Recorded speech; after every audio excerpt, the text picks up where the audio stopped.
My name is Kate Shaffer, and I'm the owner and founder of Ragged Coast Chocolates, an award-winning confectionery that I grew from a tiny one-woman home-based business to a thriving manufactory that ships our confections around the world.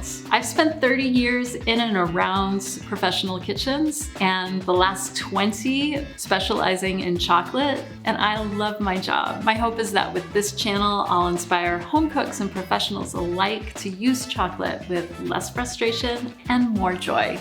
Welcome to the Ragged Coast Kitchen. How do you chop a huge block of chocolate?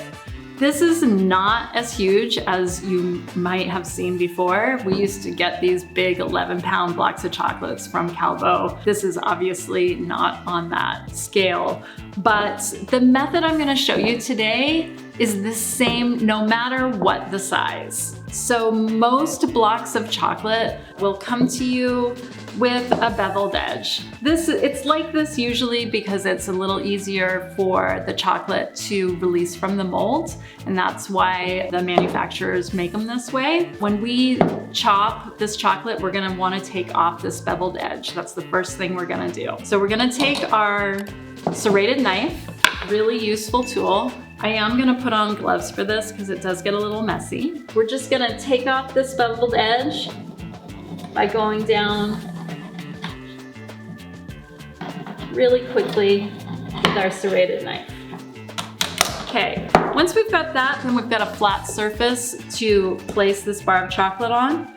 I wear a full apron for this because you're going to, and make sure your apron's clean, because you're gonna balance this bar right against your stomach. You're gonna use a clean dish towel to wrap the end of your serrated knife.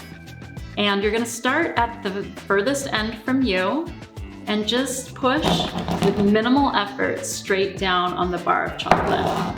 This will give you the perfect size pieces to use in any recipe, whether it's chocolate chip cookies or melted chocolate for tempering. It makes great seed-sized pieces for tempering chocolate, etc. And it's super fast, and it also makes this really satisfying sound. You'll end up with something like this. That's fine. It's also fine that you have some bigger pieces in there because those will come in handy if you want to chop them. But again, you're just gonna keep going the same way. And then end up with a little bit that you can just chop up simply, and there you go. Quick and easy chopping a big block of chocolate. If you found this video helpful, please give it a like. And if you want to see more videos like this, please subscribe to our channel.